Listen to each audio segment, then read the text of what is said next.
Hola a todos, ¿qué tal? ¿Cómo están? Desde hace más de 100 años, las mujeres celebran este 8 de marzo, el Día Internacional de la Mujer, es decir, su lucha por la igualdad de derechos, que por cierto sigue estando más que vigente. Un simple ejemplo es que una mujer cobra el 18% menos que un hombre haciendo el mismo trabajo aquí en Francia. Y nuestra invitada de hoy, la escritora y periodista argentina Alicia Duhovne Ortiz, seguro que tuvo que luchar por hacerse un lugar en el mundo del periodismo, tanto en Argentina como en Francia, como cronista de dos mundos.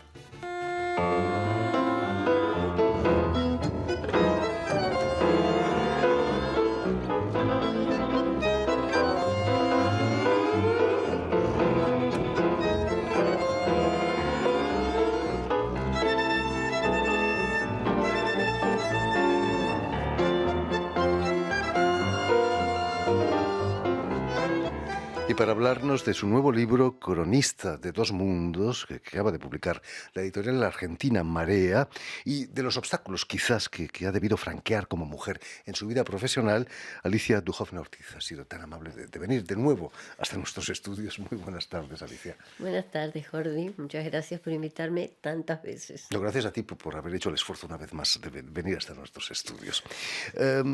En tu nuevo Cronista de dos mundos recoges una selección de artículos y entrevistas escritas desde 1969. Imagino que no ha sido fácil seleccionarlas y quizás hasta encontrarlas, ¿no? No fui yo. Yo le dejé a la editorial un paquetón con recortes periodísticos que tenía en mi casa de campo, donde todavía tengo arcones enteros porque han sido 40 años de trabajo o más. Bueno, y les dije, yo no sé lo que le interesa al público argentino de hoy, así que arréglense. Y entonces, bueno, en el medio vino el COVID y se le dieron el trabajo de edición y de selección a Ariel Hendler, que hizo un trabajo maravilloso. Es decir, él se da cuenta de lo que puede interesar al público argentino de hoy. Tuvimos algunas discusiones, yo no entendía por qué esta nota sí y esta no, pero creo que el resultado me sorprendió a mí. Uno no relee sus propios libros, pero mucho menos va a releer sus notas periodísticas. O sea que para mí leer este libro y darme cuenta de mi propia evolución, porque uno no es consciente, mi propia evolución y la división tajante en antes y después. Antes del exilio a Francia, es decir, en el paraíso argentino, increíble que lo llame paraíso porque estaba la dictadura, pero bueno, era mi país y yo lo veía de algún modo en forma, bueno, estaba arraigada, y después del exilio en Francia. Y son dos personas porque el periodismo, tal como nos lo permitían y tal como yo me lo permitía, porque era de una arrogancia infinita, era una perfecta desconocida, pero siempre escribía en primera persona, como si todo el mundo supiera quién era. Bueno, eh, nos permitían, en todo caso, sobre todo en el diario La Opinión, que era el gran diario que después fue intervenido por los militares y el director Jacobo Timerman torturado. Bueno, en ese diario, en el suplemento cultural donde yo trabajaba, nos permitían escribir, pero sábanas enteras, es decir, no había límite para la extensión.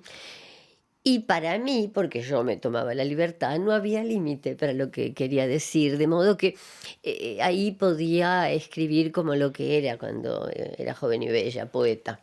Un verdadero paraíso periodístico, ¿no? Claro, claro. ¿Qué recuerdos te quedan de tu primera entrevista allí en 1969? ¿Era para La Nación, creo? ¿O La Opinión? No, La Era Nación. para La Nación. La primera que está en este libro es nada menos que una entrevista a Piazzolla, cuando estrena La balada para un loco, que fue una bomba, porque hasta ese momento se decía que Piazzolla no era un tanguero, que era un músico clásico, como efectivamente lo era. Quería serlo, ¿no? Claro, pero Nadia Boulanger, cuando él vino a estudiar acá, le dijo, usted es un gran músico, pero dedíquese al tango. Pero lo dijo en sentido muy positivo. Bueno, entonces estaban estrenando La balada para un loco y para mí fue extraordinario ese encuentro porque él estaba, como gran músico clásico que era, estaba feliz de que dijeran, le aceptaran que eso era un tango y que le habían dicho no es un tango, es un tangazo. Estaba feliz. Y fue una bomba porque era el tango que no tenía nada que ver con la Buenos Aires del pasado, sino con la Buenos Aires ruidosa, agresiva, que era en ese momento y que sigue siendo, ¿no? Y ese es el tango de Piazzolla, la balada para un loco. Pero cuentas en el prólogo que el director de La Nación, allí en el 69, te considera una persona ideal para entrevistar a actrices y actores. ¿No hay un cierto machismo en eso? Los hombres se dedican a la política y las Seguramente. mujeres al arte. Seguramente. La revista La Nación, todas las redactoras éramos mujeres. Y entonces a mí en cada domingo me tocaba un actor o actriz. Eso por una parte. Seguramente que había eso y que recién muchos años después, cuando publiqué mi biografía de Eva Perón, se me consideró apta para escribir sobre temas importantes, o sea, de hombres, o sea, de política. Pero lo difícil para mí al entrar al diario La Nación, más que el hecho de ser mujer, vamos a ser claros, ¿no? Fue el hecho de que el director del diario sabía quiénes eran mis padres. Mis padres eran comunistas. Yo soy hija de una escritora feminista a la que le debo mi relación con el feminismo, Alicia Ortiz, y de mi padre que era, bueno, agente soviético de agitación sindical. Eso para entrar a un diario liberal, porque en ese momento lo era, ahora ya no lo es, porque la derecha ya no es derecha en ninguna parte. En todas partes la derecha es extrema derecha. Bien, el diario La Nación también, pero en ese momento que me dejaran entrar y que me dejaran libertad para expresarme, mostraba de todas maneras que era un diario abierto. Sabiendo que tu madre era una escritora feminista, Claro. imagino que te trataban con guantes, ¿no? No había actos de machismo, ¿no? No, lo que pasa es que como a mí me habían educado en los sagrados principios del feminismo, y yo no tenía la sensación de ser una mujer que por mujer iba a ser dejada de lado. Yo misma, esa arrogancia de la que te hablé, la debía al hecho de que mi madre feminista me dijo el mundo es tuyo. De modo que yo me lo tomaba, puesto que ella me lo decía. Sin hablar de tu padre, ¿no? Carlos Duhovne, a quien Carlos le has dedicado Duhovne, del que un yo escribí libro, la por biografía, el camarada supuesto, ¿no? Carlos, claro. Pesa eso, ¿no? En la vida de una chica, de una adolescente como tú, entonces. Pesa mucho. Y pesa mucho sobre todo porque mis padres se fueron del Partido Comunista en 1947, fueron pioneros de la disidencia debido al estalinismo de Stalin. Es decir, que lo que está sucediendo ahora en Ucrania, que no me deja dormir, estoy llorando Y atiende a prácticamente mucha todos los gente. días, me resulta un tema muy, muy, muy mío, por el hecho de que Putin considera que tiene derecho a invadir ese país. Yo soy por mi padre descendiente de judíos ucranianos. Bueno, y si en 1947 mis padres se fueron por el estalinismo, por el antisemitismo de Stalin, que Putin diga que va a desnazificar Ucrania es casi un mal chiste, es un mal chiste. Terrible. Hablando de dictaduras, todo esto, hasta vas a trabajar en los periódicos ahí en Buenos Aires hasta el 77, años del golpe de Estado. Es cierto que el diario fue intervenido, como decías, por el ejército, rodeado físicamente. Físicamente, un día, bueno, sabíamos lo que estaba pasando, pero otra cosa es verlo. Llegué al diario y me encontré con que los tanques del ejército lo rodeaban y yo tuve un extraño fenómeno alérgico. Se me hincharon los ojos así, entonces me tuve que ir a mi casa.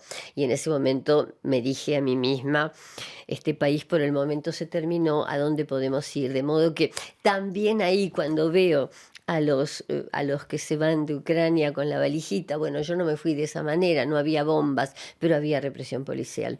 Terrible. Decidirme a irme, además que en ese momento el diario fue intervenido, el director pasó de ser un judío como Timerman, intelectual, de izquierda, digamos, de izquierda, a ser un militarote que se llamaba Ferman, que nos tenía marcando el paso. Y en ese momento recibí la invitación, entre comillas, de el que iba a ser el director del diario Convicción. El diario Convicción era de Macera. Macera era el almirante Macera, que estaba al mando de la ESMA, donde había La tristemente la conocida tristemente ESMA. célebre ESMA.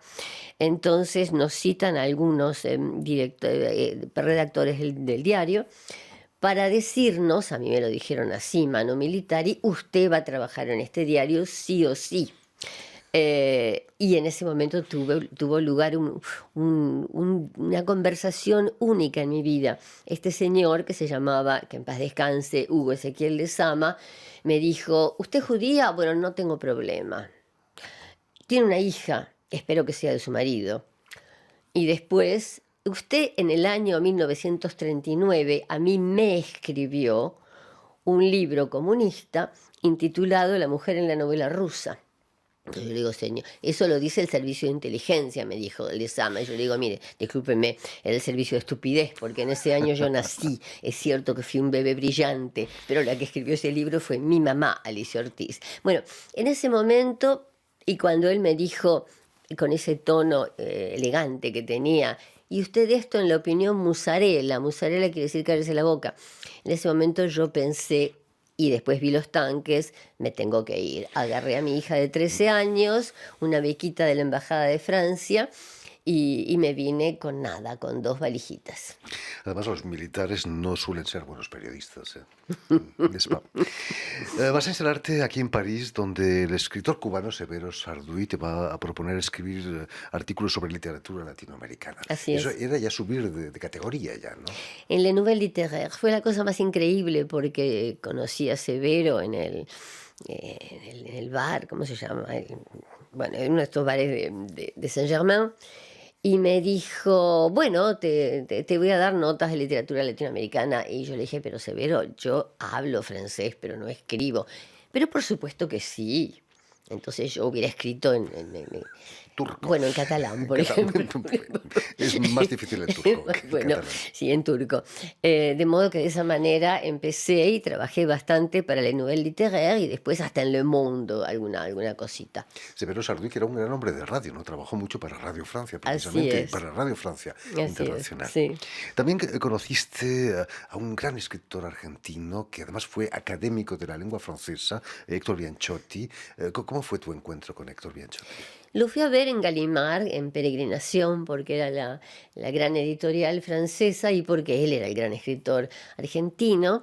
Y tuvimos un contacto extraordinario de entrada. Él era muy reservado, o sea que yo me daba cuenta de que lo que yo le estaba diciendo le interesaba y se acercaba a mí, después retrocedía, había como un doble movimiento. Bueno, el hecho es que me tomó bajo su ala de entrada hasta tal punto que 2 o 3 días después me llamó al Hotelucho, donde yo estaba con mi hija, en el barrio latino, y me dijo, ¿cómo estás? Yo le contesté muy bien, y me dijo, no me mientas, no podés estar muy bien, yo sé lo que es llegar a una ciudad desconocida, sin nada y encima con una nena, así que permitime que te ayude con unos francos. Fantástico. No Todo un solamente caballero. me ayudó con unos francos, sino que me presentó a editoriales. Sí, publiqué mi primera novela, El árbol de la gitana, en Gallimard fue por él.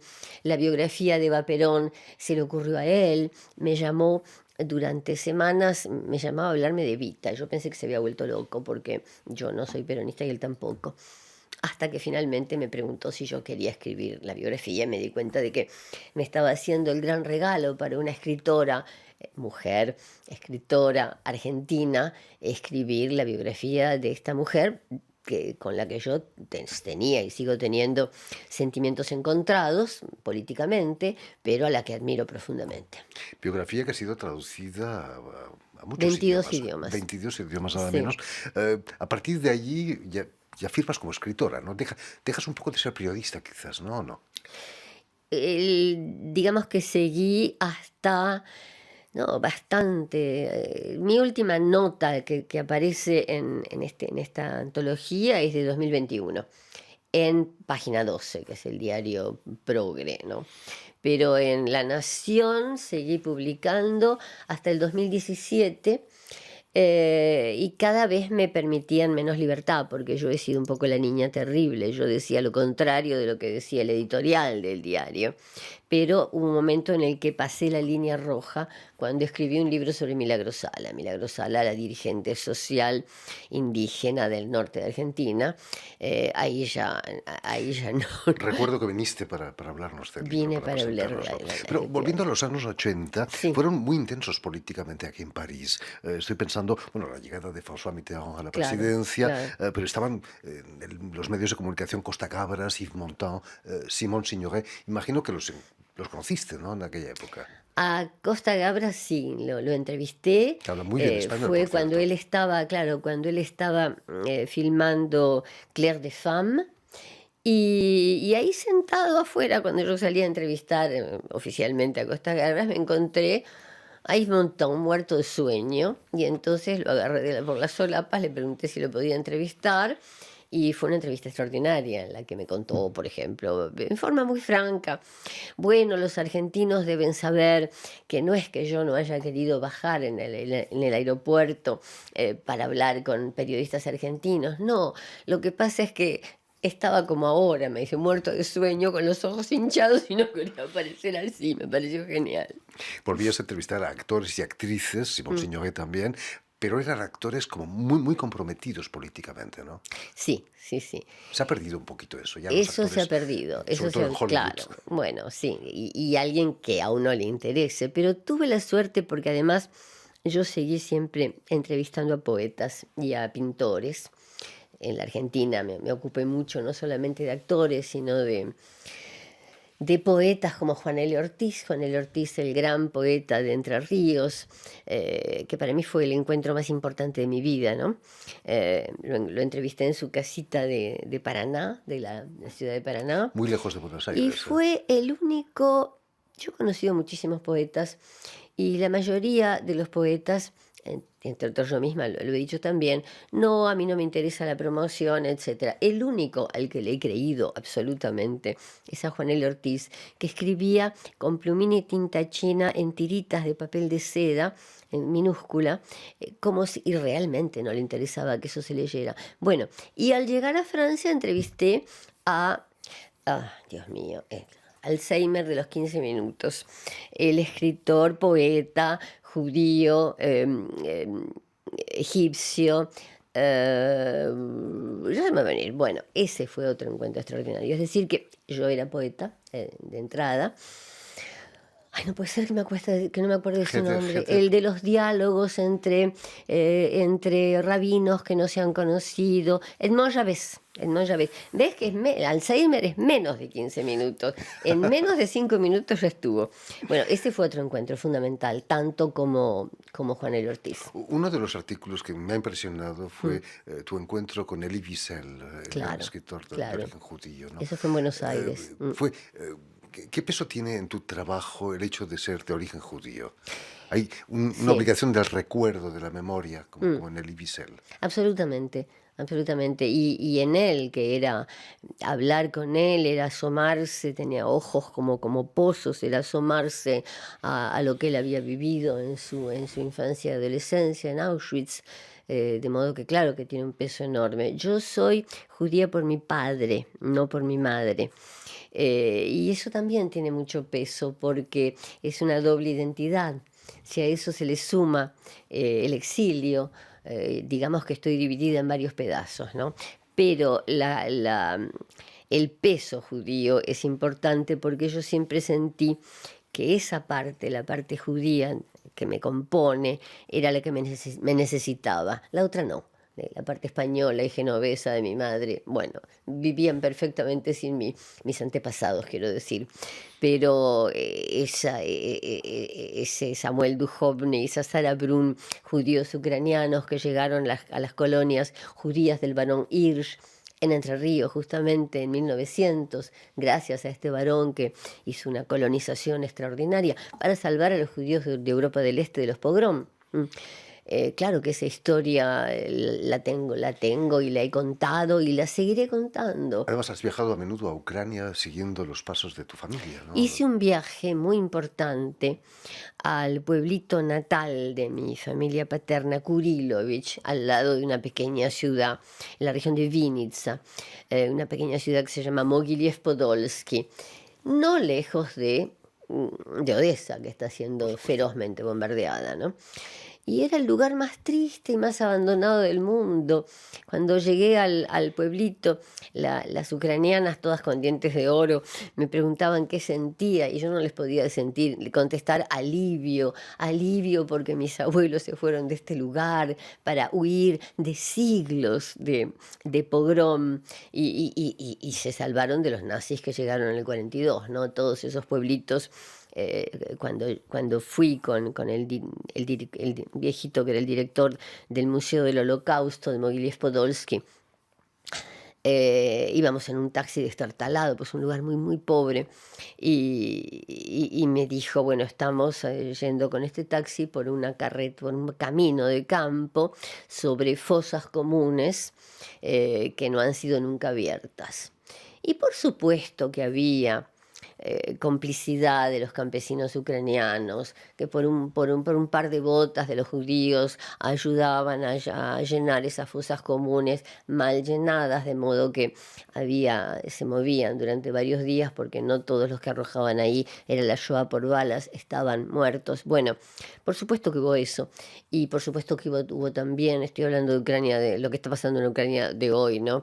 Hubo también un tal Bandera que fue nazi, después hay ahora un batallón Azov neonazi, pero nada que ver con tantos Por países, supuesto. incluyendo a Francia, con una extrema derecha muy importante. Y además que estamos hablando de los abuelos o bisabuelos. La Ucrania de hoy es un país libre, con un presidente judío que en este momento se ha convertido en mi héroe. Por supuesto. Hablando de cosas algo más ligeras, ¿qué Adelante. te costó más, escribir la biografía de Eva Perón o de Diego Armando Maradona? Son cosas muy distintas. Para la biografía de Evita trabajé muchísimo, leí todo lo que se podía leer, una verdadera biografía, ¿no? Y entrevisté a toda la gente en Buenos Aires que me podía hablar de ella y tuve la suerte de encontrar a las viejitas del Partido Peronista Femenino vivas que me dijeron cosas muy concretas y muy vivas y fuertes, ¿no? Sobre la relación entre Perón y Evita, por ejemplo, contrariamente a los ministros del peronismo que partían en discursos brumosos, obviamente para ocultar. Bueno, eso fue un trabajo muy serio. Lo de Maradona, también porque a mí me emocionó el tema de Maradona, pero yo no sabía nada de fútbol absolutamente, sigo sin saber, y no sabía nada de Maradona. En el Mundial 90 lo vi llorando delante del canciller Kohl y vi que los italianos se reían del himno argentino y entonces no entendí nada, me dio una especie de gran ataque entre patriótico y maternal, este chico me necesita, cómo es que llora, qué le están haciendo, y entonces me fui solita a mi alma a investigar a Nápoles y di vuelta a la ciudad porque en eso soy periodista de investigación, en pocos días puedo llegar a hablar con toda la gente que sabe algo sobre un tema. ¿Mm? Fue un mito viviente, ¿no? Fue Todavía hay un mito. capillitas de San Diego Armando Maradona, Sí, todavía que se claro. venden. Y yo tenía dos preguntas que hacer. La primera, bueno, por supuesto, qué le pasó con la Camorra? La Camorra lo compró y le pidió que ganara y ganó varios Scudetti, mientras la Camorra, que era su patrona, él era el rey de Nápoles, pero era el esclavo de la Camorra. Mientras le pidiera que ganara, él pidió que ganara, todo anduvo bien. El problema es que en un momento dado hubo un partido arreglado con el equipo de Berlusconi, de Milán, y Diego no tuvo más remedio que decir que, bueno, si le obligaban a perder, iba a perder. Y una vez esto me lo contó todo Nápoles, desde el alcalde hasta la gente de la calle, los tifosi, los intelectuales, hablé con todos. La escena en la que Diego, que ha admitido perder ese partido porque se juega la cabeza si no, lo gana, se le escapa esa tremenda pierna izquierda, se le escapa sola porque él nació para ganar y no puede perder. Y en ese momento se le viene el mundo encima, en la cabeza. Esa investigación me interesó hacer. Y la otra, lo que vos decís, eh, cómo era posible que la ciudad de Nápoles lo aceptara como a un ser mítico, venido de sus entrañas, venido del fondo de su historia, un semidios, sí, San Gennaro, pero además un semidios que tenía que ver con la fundación misma de la ciudad, fundada por una sirena griega. Bueno, y la pregunta, claro, la pregunta, la respuesta me la dio el entrenador de Diego, Fernando Signorini, cuando me dijo, lo que pasa es que los napolitanos son irracionales, y lo decía en el buen sentido, son, es decir, no les interesa un fútbol medido, racional, pensado. Entonces se fascinaban con Diego porque se daban cuenta de que Era todo él pasión. mismo no sabía qué jugada iba a hacer. Y lo que me dijo el entrenador Signorini, mira, cuando Diego juega con la boca cerrada y con la lengua adentro, es un buen jugador. Pero cuando saca la lengua entra en trance, entra en otra dimensión y realmente él no sabe por qué va a hacer esto y por qué gana, qué jugada hace, de qué modo él intuye lo que va a hacer el otro antes de que el adversario lo sepa él mismo. Son verdaderos Entonces, artistas y del ahí balón. el Estadio San Paolo de Nápoles rugía como un Vesubio, porque los napolitanos adoraban eso, se daban cuenta de que estaban frente realmente a un ser A la pasión. mítico. En fin, pues todo eso y mucho más lo tienen en las biografías de Alicia Dujovne Ortiz. Digamos también que el libro Cronista de dos mundos, su último libro publicado en Argentina, ha sido editado en Buenos Aires por la editorial Marea, si no me equivoco. Muchísimas gracias, Alicia, por haber estado Muchas aquí gracias con a ti. nosotros. Un placer haberte tenido aquí. Permíteme también que dé las gracias a Vanessa Loiseau y a Julián Leng, quienes se han ocupado hoy de la realización del programa. Y también saludar a nuestros telespectadores que nos siguen en toda América Latina, seguro que en Buenos Claro. Aires también, Sí. gracias a la cadena Unión Continental Latinoamérica, UCL, que emite desde Montevideo, justo al lado de Buenos Aires, y también de la red TAL, que reúne todas las televisoras públicas y universitarias de América Latina. Fantástico. Y a ustedes, muchísimas gracias por su atención y les damos cita para una nueva edición de El Invitado de Radio Francia Internacional.